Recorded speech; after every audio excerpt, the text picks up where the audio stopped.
जब प्रयागराज महाकुंभ के दौरान एक साधु को गंगा स्नान करने से रोका गया, उसके बाद प्रयागराज के उस गंगा घाट पर जो चमत्कार हुआ, उसे देखकर आपके पैरों तले जमीन खिसक जाएगी।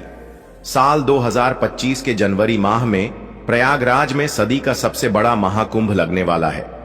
यह महाकुंभ हर 12 साल में एक बार लगता है, यानी इस महाकुंभ का बहुत अधिक महत्व रहने वाला है। गंगा में स्नान करने का बहुत महत्व रहता है। इसी वजह से देश और दुनिया से कई लोग प्रयागराज के इस महाकुंभ में पहुंचने वाले हैं। लेकिन अभी हाल ही में जो घटना सबके सामने निकल कर आ रही है, उसने सभी के होश उड़ा दिए। जहां पर एक साधु महाराज को गंगा नदी में स्नान करने से रोका गया। कोई भी महाकुंभ साधुओं के बिना अधूरा है, क्योंकि यह साधु संतों के आगमन और स्नान से ही संपूर्ण माना जाता है। देवभर से साधु महाकुंभ शुरू होने के कई दिनों पहले ही प्रयागराज पहुंच जाते हैं। इस घटना की शुरुआत होती है मध्य प्रदेश के महेश्वर में रहने वाले राधानंद जी महाराज से। राधानंद जी महाराज रोजाना सुबह 4 बजे उठकर ठंडे पानी से स्नान किया करते थे और भिक्षा प्राप्त करने के लिए निकल जाते थे। उन्होंने अपने जीवन काल में सांसारिक सुख का त्याग करके कई तपस्याएं की और कई सिद्धियां हासिल की। वे महेश्वर के घाट पर ही निवास करते थे। जब उन्हें प्रयागराज महाकुंभ लगने की खबर मिली, तो वे महाकुंभ में जाने के लिए बहुत उत्साहित थे। वे तकरीबन 1 माह पूर्व महाकुंभ में पहुंचना चाहते थे, क्योंकि वे वहीं पर 2 से 3 महीने बिताना चाहते थे। उनका ऐसा कहना था कि महाकुंभ वह पवित्र समय होता है जहां पर देवी देवता स्वयं उस स्थान पर मौजूद होते हैं। वहां पर तप करना, साधना करना, भगवान का ध्यान कर बहुत ज्यादा फलदायी होता है। अगले दिन सुबह राधानंद जी महाराज जब प्रयागराज पहुंचे तो सुबह के 8:30 बज रहे थे। सुबह 4 बजे उनका स्नान करने का दैनिक नियम था। उन्होंने सोचा, क्यों ना आज गंगा नदी का पवित्र स्नान किया जाए, और वे प्रयागराज के गंगा घाट पर पहुंच गए। उस स्थान पर गंगा नदी की सफाई का कार्य चल रहा था। राधानंद जी महाराज को यह देखकर बहुत खुशी हुई। जब उन्होंने अपने कपड़े उतारे और गंगा नदी में स्नान करने के लिए आगे बढ़े, तो वहां पर खड़े कुछ नगर निगम के अधिकारियों ने उन्हें रोक दिया। उनका कहना था कि आप अभी स्नान नहीं कर सकते, क्योंकि इस समय साफ सफाई का कार्य चल रहा है। प्रयागराज में रोजाना रात्रि के समय गंगा नदी की साफ सफाई का कार्य किया जाता है, ताकि दिन और शाम के समय यात्रियों को इस कारण कोई मुश्किलें ना हो। राधानंद जी महाराज काफी धैर्यवान थे।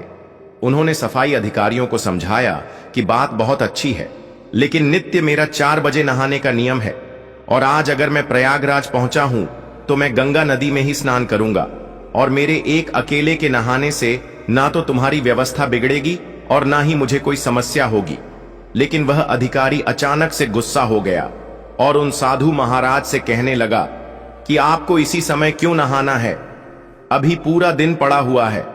क्या यहां पर तुम्हें कोई इंसान नहाता हुआ दिख रहा है?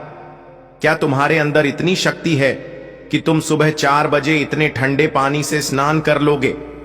व्यर्थ की बातें बनाना छोड़ दो और यहां से चले जाओ। अभी तक तो राधानंद जी महाराज बहुत विनम्र थे, काफी धैर्यवान थे, लेकिन उस अधिकारी के अपशब्दों को सुन करके अचानक उन्हें बहुत बुरा लगा। उनका ऐसा मानना था कि गंगा नदी पर किसी का अधिकार नहीं है। यह तो साक्षात भगवान शंकर की जटाओं से निकलती है, जिसके अंदर सभी को अपने पाप धोने का अधिकार है, और उसके लिए कोई निश्चित समय नहीं हो सकता। लेकिन उस समय राधानंद जी महाराज ने उस अधिकारी को कुछ नहीं कहा और सामने घाट पर ध्यान अवस्था में बैठ गए। सबको लग रहा था कि वे साधु महाराज मान गए हैं और पीछे हट गए हैं। अब जब पुनः गंगा नदी के अंदर साफ सफाई की मशीनों को शुरू किया गया, तो अचानक से एक बहुत बड़ी घटना घट गई।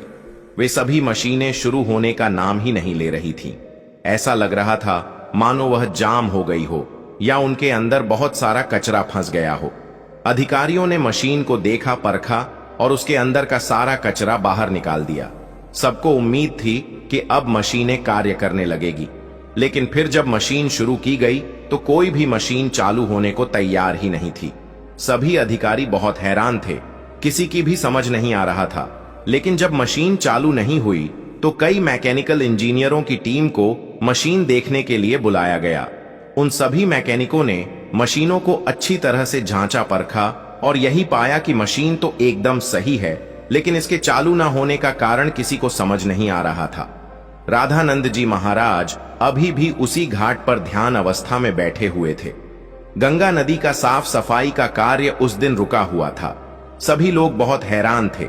उस समय जो मैकेनिकल इंजीनियर वहां पर मशीन सही करने आया था, उसने जब राधानंद जी महाराज को देखा तो उसकी आंखें खुली की खुली रह गई। वह राधानंद जी महाराज के चरणों में गिर गया और बाबा उसे आशीर्वाद देने लगे। फिर वह सभी अधिकारियों को बताने लगा कि यह महेश्वर के सिद्ध महाराज है। बचपन के समय पर एक बार जब मुझे सांप ने डस लिया था तो इन्होंने ही अपने चमत्कार से मेरी जान बचाई थी। तब उस अधिकारी को अपनी गलती का एहसास हुआ। वह समझ चुका था, अगर यह अपने दैनिक नियम के अनुसार 4 बजे गंगा स्नान करना चाहते थे तो मुझे इन्हें रोकने का अधिकार नहीं था। मैंने जो इनका अपमान किया, इन्हें भला बुरा कहा और गंगा नदी में स्नान करने से रोक दिया, उसी का परिणाम मशीनों की खराबी के रूप में हम भुगत रहे हैं। अब यही हमारी समस्या का समाधान कर सकते हैं। हमें इनसे माफी मांगनी पड़ेगी। सभी अधिकारी मिलकर राधानंद जी महाराज के पास गए, उनके चरणों में बैठ गए और हाथ जोड़कर कहा कि हमें इस बात का अंदाजा नहीं था कि आप एक दिव्य संत हैं। हमसे बहुत बड़ी भूल हो गई है। हमें आपको स्नान करने से नहीं रोकना चाहिए था। राधानंद जी महाराज अभी भी बहुत विनम्र थे। उन्होंने अधिकारियों से कहा कि यह जरूरी नहीं है कि कोई संत चमत्कारी खोखे तभी ही उसे गंगा नदी में स्नान की अनुमति दी जाए। गंगा नदी के ऊपर साधु संतों का सबसे पहला अधिकार है। सभी अधिकारियों ने उनसे हाथ जोड़कर कहा, अब आप गंगा नदी में स्नान कर सकते हैं। हम आपसे बहुत माफी चाहते हैं। राधानंद जी महाराज समझ चुके थे कि सभी अधिकारियों को उनकी गलती का एहसास हो गया है। उनका अभिमान दूर हो गया है। उन्होंने विनम्रता पूर्वक उन अधिकारियों से कहा कि तुम चिंता क्यों करते हो? अभी समय कहां बीता है? जरा अपनी घड़ी में समय तो देखो, आखिर क्या बजे हैं? जब सभी अधिकारियों ने अपनी घड़ी में समय देखा तो उनके रोंगटे खड़े हो गए, क्योंकि उस समय सुबह के 4 बज रहे थे। किसी भी अधिकारी को यह समझ नहीं आ रहा था, आखिर इतना इतना बड़ा चमत्कार कैसे हुआ? आखिर राधानंद जी महाराज ने अपने चमत्कार से समय को कैसे पलट दिया? इतना बड़ा चमत्कार देखकर सभी अधिकारी उनके चरणों में गिर गए और बाबा की जयकार लगाने लगे। इस चमत्कारी घटना के बाद सब लोग उन्हें मान गए और उनके दास बन गए, जिसके बाद वे सुबह 4 बजे अपने नित्य कर्म के अनुसार वे गंगा नदी में स्नान करने पहुंचे और इधर मशीनों को फिर से काम करना शुरू कर दिया।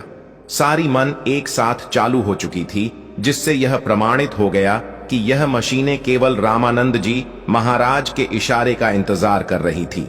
जैसे ही उन्होंने अधिकारियों का अभिमान चूर किया और गंगा नदी में स्नान किया, वैसे ही फिर से मशीनें चल पड़ी। यह बहुत बड़ा चमत्कार था जो हाल ही में प्रयागराज के महाकुंभ में हुआ है।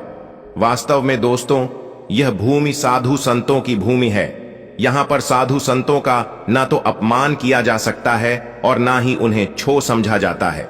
इस देश का हर संत इस देश के लिए कुछ ना कुछ करता है और भक्तों को अध्यात्म के मार्ग से जोड़ता है। हमें कभी भी उनका अपमान नहीं करना चाहिए और ना ही उन्हें छोटा समझना चाहिए। इस पूरी घटना को लेकर आपके क्या विचार है, हमें नीचे कमेंट बॉक्स में जरूर बताइएगा। अगर वीडियो आपको पसंद आई हो तो लाइक जरूर करें।